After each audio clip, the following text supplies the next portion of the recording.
listening to Big World Network.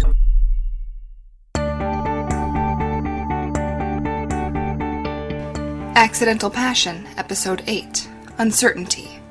Read by Meagan Hedin. Warning!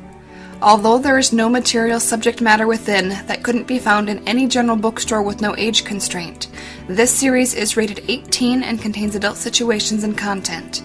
It is intended for mature audiences only and should not be read if you are uncomfortable with graphic sexual intimacy.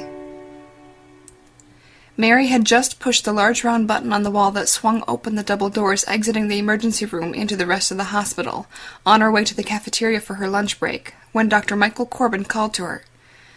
"Mary, I'm sorry, but can you give me a hand in 4? He was referring to exam room 4, which made Mary sigh. She knew she probably wouldn't get to the cafeteria before they ran out of her favorite dessert they were serving, an apple spice cake with thick cream frosting. "Sure," she replied. Exam room 4 was generally used for plaster work, putting broken bones in casts, and was lined on one wall with every assortment of casting materials. Bits of white plaster were splattered on the walls all around, and, despite the cleanliness of the room, it had always reminded Mary of a school art room. However, the current patient in the room didn't have any broken bones, but had been loud and obnoxious from the moment he had been brought in. He was totally out of his mind in some sort of yet-to-be-determined narcotic, and was placed in the casting room because of its solid walls and door so that other patients wouldn't be disturbed. Following Dr. Corbin into the room, Mary could see that the young male was covered in dried blood and was held by restraints to the gurney to prevent his hurting himself or anyone else. One of his arms was temporarily bandaged up, with a little blood seeping through the bandage. "Can you assist me in putting in a few sutures? It appears he put his arm through a glass window." Dr. Corbin pointed to a suture tray already set up. "I really didn't need the dessert in the cafeteria anyway. This is all part of my weight loss plan," Mary replied. "Oh, I think you could afford it. You always manage to stay looking so amazing." He lightly put his hand on her arm. "Will you do me the honors of holding his arm while I do this?" They elected to leave the man's arm restrained since he was still groaning incoherently and thrashing about, emitting a constant torrent of cuss words. Mary stood, holding his arm turned while restrained, so that Dr. Corbin, Michael, could have access to the wound. Michael removed his lab coat and rolled up his sleeves. He was young, just 3 years out of residency, and attractive with dark, wavy hair. Mary had always liked working with him, and was amused at patients' reactions when they saw how young their doctor was, since he had such a boyish look about him. Sitting down on a stool beside Mary and in front of the arm, he began to undress the wound. The man, for the first time, put a coherent sentence together, looked up at him, and yelled, "What the fuck are you doing to my arm?" "Just lie still. We are trying to help you," Mary said calmly back. She was a seasoned ER vet and had dealt with more drunks and meth addicts than she cared to remember. The man continued to squirm, requiring Michael to maneuver under Mary's arms holding the man, and lean down and pin the man's arm with his own while he cleaned and irrigated the wound.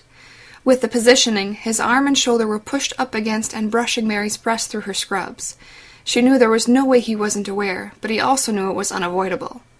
"Sir, shut up please so we can work, and hold still," Mary said sternly. The man settled down a little, but continued to mumble nonsense. As Michael began to put a few stitches into the man's arm, he spoke to Mary. "I'm sorry for the text the other day." "It's okay. No harm," Mary said kindly. "It's just that, since the night of that trauma patient, the child, and the adrenaline and closeness we shared trying without success to save his life, you've filled my thoughts." He continued working, expertly sewing the man's wound without looking up at Mary. "It was a difficult evening, and it's natural after sharing an experience like that," she said warmly, now very aware of his arm touching her. "It felt nice, the closeness as they worked together, but that's all it was. You should know I'm in a relationship with someone." Pausing for a moment and looking up at Mary, looking directly into her eyes, he spoke.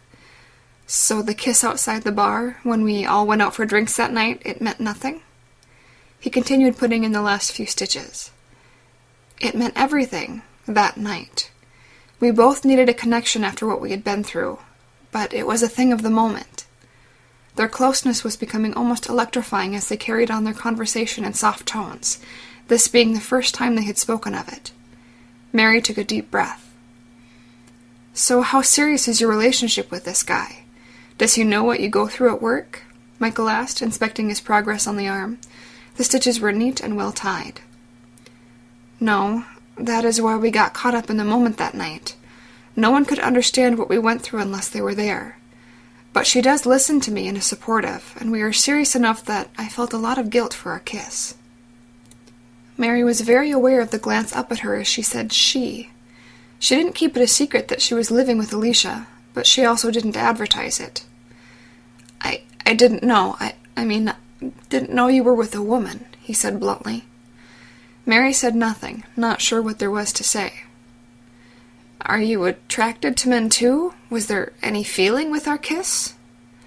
"Yes, and yes.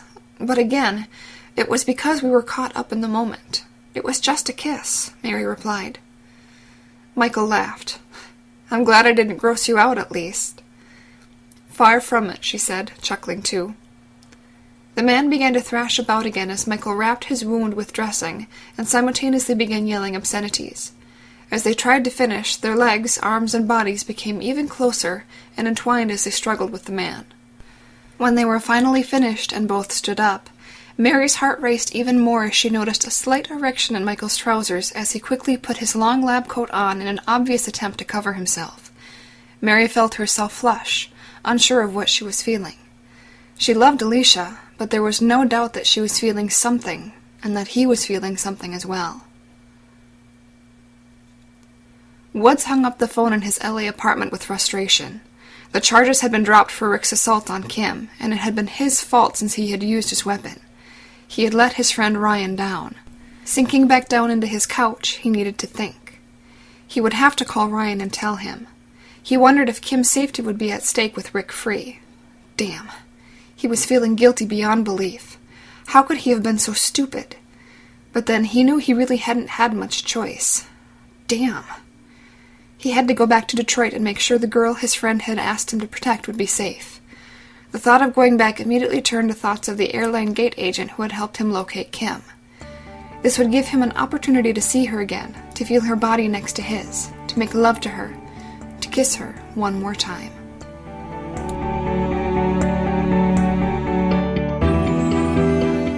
This has been a presentation of Big World Network.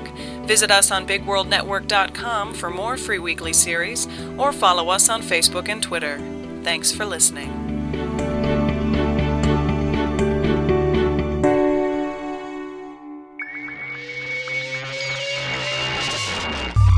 You're listening to Big World Network.